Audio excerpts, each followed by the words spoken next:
जिस वक्त दुनिया भर में तेल को लेकर अफरा तफरी मची है, उसी वक्त आधी दुनिया ये मातम मना रही है कि ईरान ने भारत के तेल टैंकरों को स्ट्रेट ऑफ हॉर्मुज से निकलने की इजाजत कैसे दे दी। लेकिन अब इसी बीच तेल को लेकर एक ऐसी खबर आई है जिसे देखकर आपके होश उड़ जाएंगे। आपने देखा होगा कि जब भारत रूस से बहुत ज्यादा तेल खरीद रहा था, उस वक्त भी कांग्रेस को बहुत दिक्कत थी। लेकिन जब भारत ने अपनी जरूरतों के हिसाब से रूसी तेल खरीद को थोड़ा कम कर दिया, तब भी कांग्रेस ये बोलती रही कि मोदी ने सरेंडर कर दिया है। लेकिन आप ये जानकर हैरान हो जाएंगे कि कांग्रेस सरकार ने तेल खरीदा और करीब 3 लाख करोड़ रुपए से ज्यादा का बिल पीएम मोदी को दे दिया। कांग्रेस के खरीदे हुए तेल का बिल पिछले कई सालों से मोदी सरकार भर रही है। मोदी सरकार अगर ये बिल नहीं चुकाती तो देश सही में बर्बाद हो सकता था। लेकिन अब खबर आई है कि मोदी सरकार ने 3 लाख करोड़ रुपए से ज्यादा का ये बिल चुका दिया है। अब आपके मन में सवाल होगा कि लाखों करोड़ों का तेल तो कांग्रेस ने खरीदा था, लेकिन इसका बिल मोदी क्यों भर रहे हैं।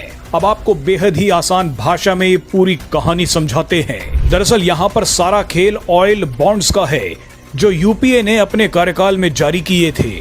ऑयल बॉन्ड्स क्या थे, उसे उदाहरण के रूप में आप ऐसे समझिए कि अगर यूपीए के समय पेट्रोल की असली बाजार कीमत 60 रुपए प्रति लीटर थी, लेकिन वोटरों को खुश रखने के लिए सरकार ने इसकी रिटेल कीमत 40 रुपए तय कर दी, तो इस 20 रुपए के अंतर का बोझ किसी ना किसी को तो उठाना ही था। शुरुआत में ये बोझ ऑयल मार्केटिंग कंपनियों पर डाल दिया गया, क्योंकि अगर सरकार उस समय तेल कंपनियों को तुरंत इस राशि का नगद भुगतान करती तो इससे राजकोषीय घाटा बहुत ज्यादा बढ़ जाता। इसीलिए सरकार ने तेल कंपनियों को पैसा देने के बजाय ऑयल बॉन्ड्स जारी कर दिए, जो असल में एक तरह का कर्ज देने का वादा था। ये वादा बड़ा ही सीधा सा था, हम आपको आज पैसा नहीं देंगे बल्कि 15 से 20 साल बाद देंगे और लगभग 8% सालाना ब्याज भी देंगे। दूसरे शब्दों में कहें तो यूपीए सरकार ने जानबूझकर सस्ते रखे गए ईंधन की कीमत का बोझ भविष्य की सरकार और भविष्य के टैक्स देने वालों पर डाल दिया। अतीत में मिलने वाला सस्ता पेट्रोल असल में सस्ता नहीं था, उसका बिल तो भविष्य के लिए टाल दिया गया था। यानी यूपीए सरकार ने अपना सारा बिल मोदी सरकार के लिए बचा कर रख लिया। मोदी सरकार जिस पैसे का इस्तेमाल हजारों स्कूलों, अस्पतालों और बड़े बड़े इंफ्रास्ट्रक्चर प्रोजेक्ट्स के लिए कर सकती थी, उस पैसे का इस्तेमाल अब कांग्रेस के ऑयल बॉन्ड्स को चुकाने के लिए किया गया है।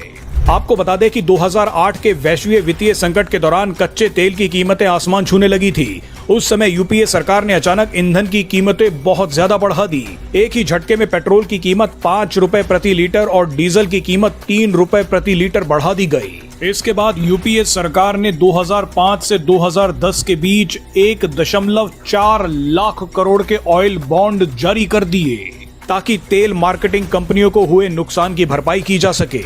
अब मोदी सरकार 2014 से ही इन ऑयल बॉन्ड्स के पैसों को चुका रही है।